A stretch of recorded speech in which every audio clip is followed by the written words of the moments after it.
ഇന്ന് നോമ്പ് 28. ഞാൻ പത്തിരിയാണ് റെഡിയാക്കണത്. പത്തിരിക്ക് പൊടിയൊക്കെ വാട്ടി വെച്ചേക്കാണ്. എന്നിട്ട് കുഴച്ചൊന്ന് ഉണ്ട പിടിച്ച് വെക്കണം. ഇന്നും ഞാൻ മുട്ട റോസ്റ്റാണ് റെഡിയാക്കണം. അതിന് സവാളയും തക്കാളിയും പച്ചമുളകൊക്കെ റെഡിയാക്കി വെച്ചിട്ടുണ്ട്. 3 മുട്ട ഞാൻ ഇതിൽ പുഴുങ്ങിയെടുക്കണുണ്ട് കേട്ടോ. നമുക്കൊന്ന് മൂടി വെച്ച് കൊടുക്കാം. 3 മുട്ട ഇപ്പം എൻ്റെ ഉള്ളൂ കേട്ടോ. അതിന് 3 മുട്ട കൊണ്ടുവന്ന് കഴിയുമ്പോൾ അതും കൂടി പുഴുങ്ങിയെടുക്കണം. ഇപ്പോൾ അതേ സ്വിച്ച് ഓഫ് ആയിട്ടുണ്ട് കേട്ടോ. ഇനി നമുക്ക് പത്തിരി ചുട്ടെടുക്കാം. എല്ലാം ഇട്ടിട്ടുണ്ട് കേട്ടോ. ഇതുപോലെ എല്ലാം ചുട്ടെടുക്കാം. പത്തിരി റെഡിയാക്കി കഴിഞ്ഞിട്ടുണ്ട്. മുട്ട റോസ്റ്റ് ആക്കാനായിട്ട് ഗ്യാസ് കത്തിച്ച് ചട്ടി വെച്ച് കൊടുത്തിട്ടുണ്ട്. ഇതിലേക്ക് വലിയ ജീരകം, പട്ട, ഏലക്ക, കറിയാമ്പൂ ഇത്ര ഇട്ട് കൊടുക്കാം. സവാള ഇട്ട് കൊടുക്കാം. വെളുത്തുള്ളി, ഇഞ്ചി, പച്ചമുളകും കുറച്ച് വേപ്പില ഇട്ട് കൊടുത്തിട്ടുണ്ട്. പാകത്തിന് ഉപ്പിട്ട് കൊടുത്തിട്ടുണ്ട്. അങ്ങനെ മുട്ട റോസ്റ്റ് റെഡി ആയിട്ടുണ്ട്. പത്തിരിയൊക്കെ ഞാൻ പാത്രത്തിലേക്ക് ആക്കിയിട്ടുണ്ട് കേട്ടോ. നോമ്പ് തുറക്കാൻ റെഡിയാക്കണത് പഴം നിറച്ചത് എടുത്ത പഴം എടുത്ത് വെച്ചിട്ടുണ്ട്.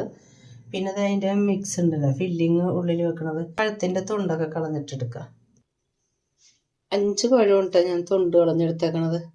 അത് ഞാൻ ഇങ്ങനെ ഉള്ളിൽ നിന്ന് ഇങ്ങനെ അടിയിൽ മുറിയാതെ ഒന്ന് മുറിച്ച് കൊടുക്കണം കേട്ടോ.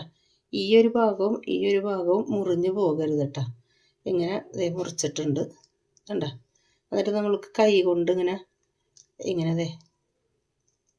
ഇങ്ങനെ ആക്കി കൊടുക്കണം. അടി വിട്ട് പോകരുത് കേട്ടോ.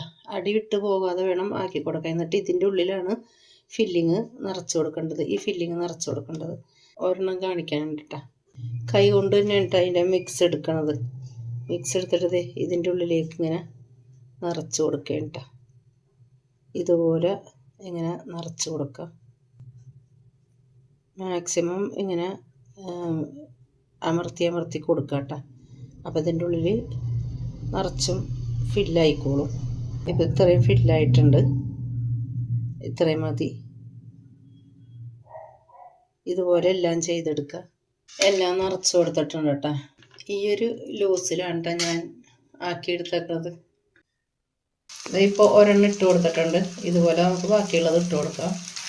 കോരി മാറ്റാം കേട്ടോ. തരിക്കഞ്ഞി റെഡിയാക്കേണ്ട. ആപ്പിൾ അരിഞ്ഞ് വെക്കാം കേട്ടോ. ആപ്പിൾ അരിഞ്ഞെടുത്തിട്ടുണ്ട് കേട്ടോ. ബാങ്ക് കൊടുക്കുന്ന സമയമായപ്പോഴത്തേനും മേശപ്പുറത്തെല്ലാം വെച്ച് ബാങ്ക് കൊടുത്തു കഴിഞ്ഞപ്പോൾ നോമ്പെന്ന് പറഞ്ഞിട്ടുണ്ട്.